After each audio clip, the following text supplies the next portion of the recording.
All right, we have a new Dear DSO entry on the website, and you can submit your own story or question to deardso.com. That's deardso.com. And if it's a good one, I will create a video of it for the whole world to see. And this one comes from Aussie Man. And Aussie Man says, after a 20-year relationship, including 3 children, we split after wife had an emotional affair that I believe, if not had been discovered, would have been physical. It took 2 years after our separation to finally call it quits. In that 2 years, I did date another woman. Interesting. She was nice, a very loving woman, but my heart at the time was with the ex-wife. Fast forward 4 months from any contact with the ex-wife, I've met another woman. Old Aussie Man does not like to be alone. She ticks a lot of the boxes. Problem is that she lives a 5-hour round trip away. Unfortunately, I do have to be in that city each week. Well, that's convenient. It's too early to meet her kids, who they're living at home, ages 24 and 16. I like this lady. We have very strong chemistry. I could quite easily fall head over heels for her. I have a feeling you already have. The problem is that I am now starting to get anxious when I don't hear from her, when I expect to. We either message or talk every single day, often multiple times. She has done nothing to raise my suspicions. I even just recently got introduced to her closest friend. We haven't dropped the L word yet, but I could. But it's only been 4 weeks. Oof. After being blindsided, after being cheated on, I'm trying hard not to get anxious and insecure. I like where this could go, but I'm just worried that I'm going to muck it up by being needy and jealous. Thanks, Ralph, he says. Oh, Aussie Man. Yeah, you've fallen for a gal. And I've, my little snotty comment in the middle of that saying, looks like Aussie Man doesn't like to be alone too much.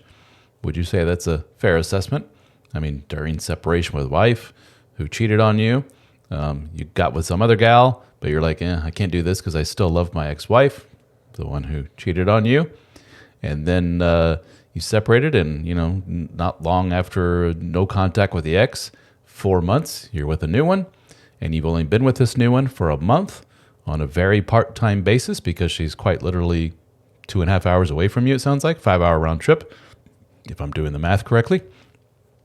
And you're saying I can see me falling head over heels for her. I haven't said the L word, love, yet, but I can see me doing that. In other words, you really fell hard and fast for this gal, Mr. Aussie Man.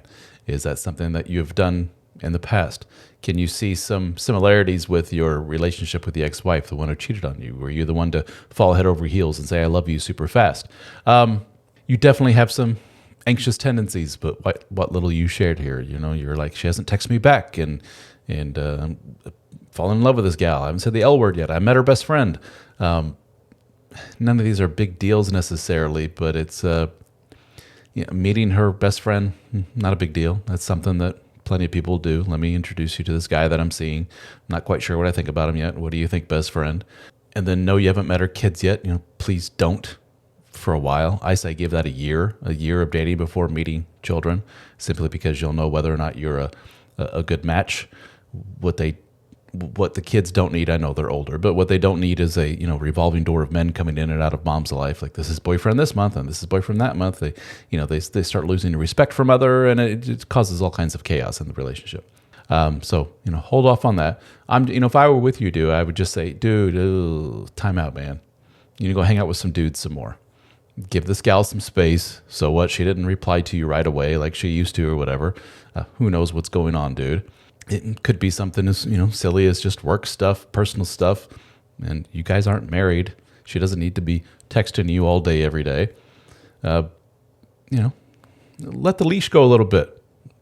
Don't be so on her and smothering her with your neediness. Yes, you're pretty needy and pretty anxious. So your thought is you're worried that you're going to be scaring her away with all this neediness. That's a very real concern.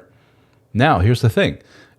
You will scare her away if she's, in fact, a secure individual. Secure individuals are very turned off by neediness, by somebody who's always like, why didn't you call me? What are you doing? Who's that man you just looked at? Why did you say it that way? Is something wrong with you? I look at you, look like you're upset. And when am I going to meet your kids? I love you. Very needy, clingy, over the top, smothering, anxious type stuff. is extremely unattractive to secure people. Who it's very attractive to are very insecure people who need all that validation constantly.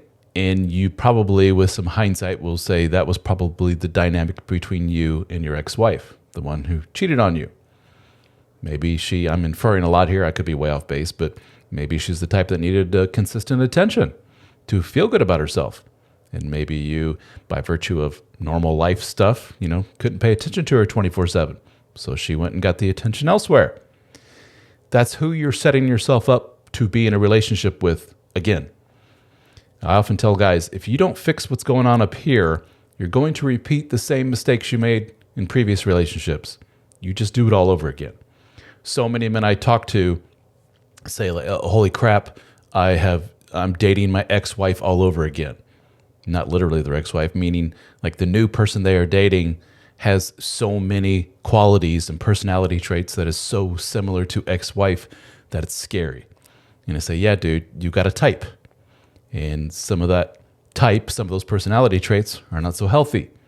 You need to have a lot of introspection and work on yourself to figure out what is it about me that attracts those type of people, and why are they attracted to me? Why do we seem to be like a moth to a flame kind of thing? What's going on here? You may be seeing some of that yourself, Mr. Aussie Man. Cool it. Time out. There's a school of thought that you need to jump into relationships and do it, half a dozen times, get your heart broken until you kind of get numb to it, so to speak. And then you're not so needy and not so clingy. And when, having coffee with the gal and she says, I don't think this is going to work out anymore. Instead of going home and crying for the next year, you just say, like Jerry Seinfeld style. I don't know if you're a Seinfeld fan, but there's an episode where the woman says, I don't think this is working out. And he just sips his coffee and goes, okay. Eventually, maybe you'll get to that point, but you're not there yet, obviously, Mr. Aussie Man. So what does it take to get there? Have you worked on your neediness, your anxious attachment, and so forth with a therapist?